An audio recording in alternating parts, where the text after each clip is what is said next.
there's people, there's actors, producers, writers, directors in communities all across the country, if not the world, that'll eventually, you know, click on this and say, hey, what are these guys talking about?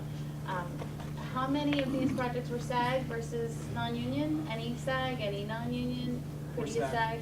Anybody else? You guys are SAG? After. You're after? Yeah. And the two on the end, so you guys are non-union. So personally, I've dealt with the SAG New Media contract a bunch, and I think it's super and it's easy. But can you tell us about your experience with working with SAG and then your experience with working with AFTRA? Sure, SAG changed the whole deal that they had in 2008, I believe. In 2008, pre-2008, it was still like you had, it was like $700 a day to use a SAG actor. I think it was like $719. My number could be off. And it made it very difficult to use any SAG actors. So what happened after 2008 is actors are allowed to negotiate. It's a paragraph if you go look at it, if you've seen it. Yeah. It just basically Yeah. says an actor can negotiate directly with the producer on any, for any salary rate as long as it's minimum wage or higher. Right, which basically means if you agree to work for free, you're agreeing to work for free. Right, you can waive it completely. And what we do for our cast is we pay them what we call an independent film rate. It's a good rate. It's better than $8 an hour. It's a fairly decent rate, and a lot of our cast turns it down, and other people happily take it. And in the last 2 seasons, well, this season, because it wasn't my money, it was the fans' money. I was pushing to everybody. I'm like, take the money, take the money. And I have the best cast in the world. Who's like, no, keep the money. I'm like, it's not my money. It's not my money. You take the money.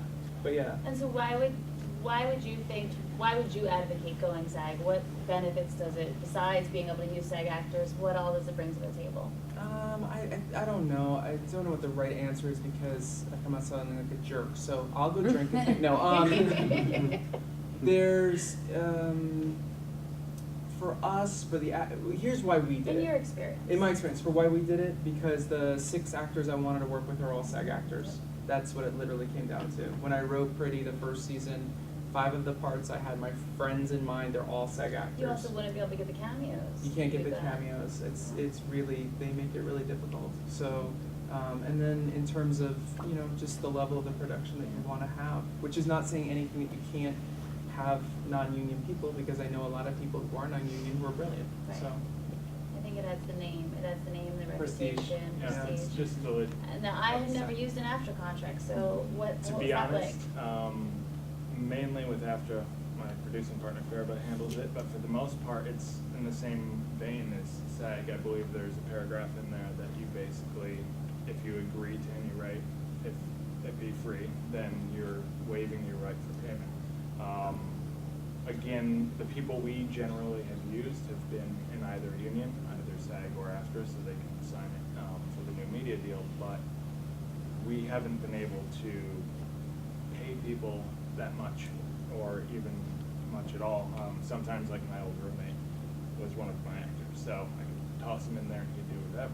But in the case of this competition, for instance, we won a little bit of money through it, and so offered it up to everyone who was involved acting-wise. And I mean, just anything you can do to pay the people back or try to pay them back, even if they don't accept it. I mean, everyone's there to work extremely hard for you, and it just happens that we're blessed to have a good group who really want to make product and put it out there and have everybody enjoy it rather than not do anything.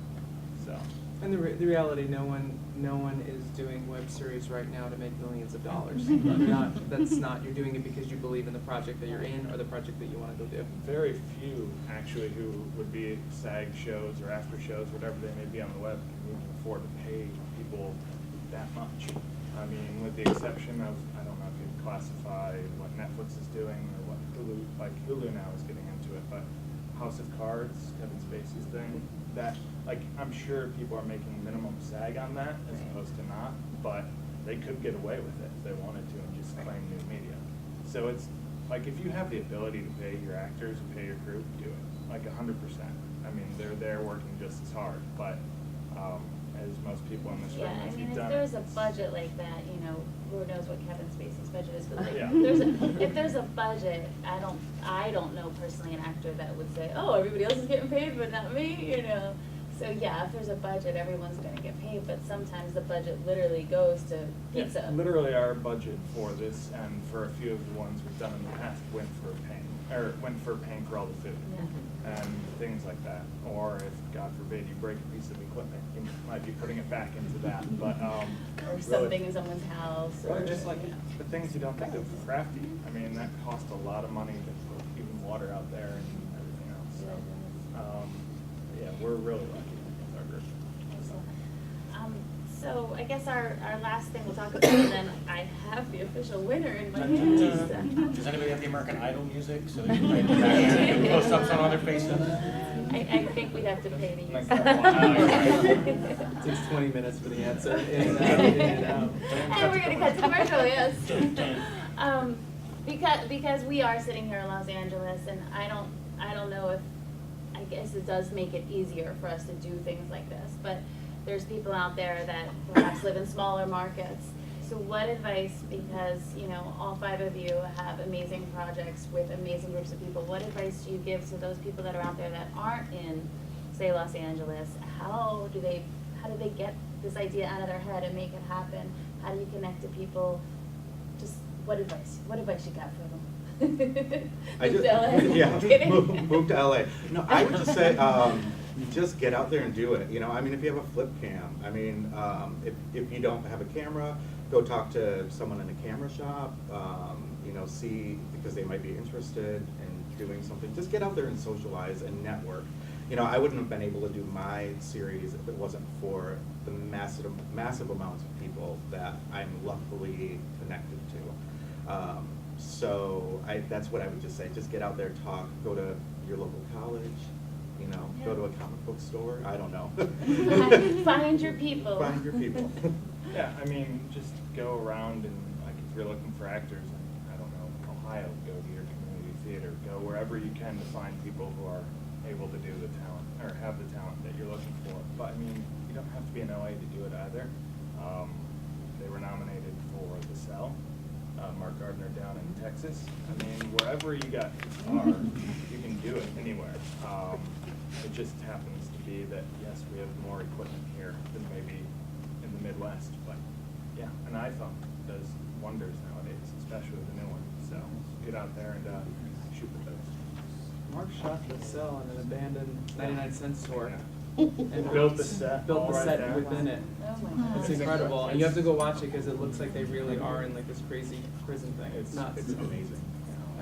My 2 pieces of advice always are, from a writer's standpoint, is write the script and be sure you have the script before you start filming. Because I know so many people who was like, I have this idea, we'll just start. Yeah. No. You need to have it all mapped out because you're going to either run out of money or you're going to run out of, you know, you're not going to realize that you needed somebody else to do another scene, etc. And my biggest piece of advice as a director, and I believe you did it, is shoot as much as you can outside. Because the less times you have to move lights around, and you know, that sun is the greatest lighter of all time. He is amazing. And we learned that a while ago, and I mean, so many times you have to move, even just the small sets of lights. You know, it takes forever. So go outside. For me, the biggest obstacle in shooting a movie is locations. And shooting a movie in LA is, getting a location in LA is like the toughest thing. Here is like, can I shoot here? And then That's they true. instantly go, movie, how much? You know, they ask for how much you're gonna pay. But if you're not in LA and like other states, then you really have no excuse, because like if you shoot out there, then they'll move away. Yeah, no, Like, that's I'm a from good- that's a Korea, good and if point. you just take the camera out, it's like, you know, they just move away and then, oh, shoot. Here it's like the money, where's the permit, you know, I'm Right. from police, and so, you know, if you're out of state, then you really have no excuse, you know, to shoot. That's a really great point. Or like, hey, can we be in it? You know, shooting Pizza Hut, sure, can we be in it? Yeah, that's a great point. I mean, like most of you said, just, you know, my advice is it's easy to just go out and do it. I mean, a lot of now with like DSLRs, they're pretty nice quality, and you can work with any camera as long as you have an idea or story to tell. And you know, you can location shoot outside, you know, borrow shots, or I'm sure when you're going out there, I'm sure it may be easier to, have access to different locations. And locations are a good way to actually have a high production value. The more locations you have, it's always good to have it. So I mean, it's actually really not, as long as you have like the story, I mean, I think it's something that's really easy to make it happen.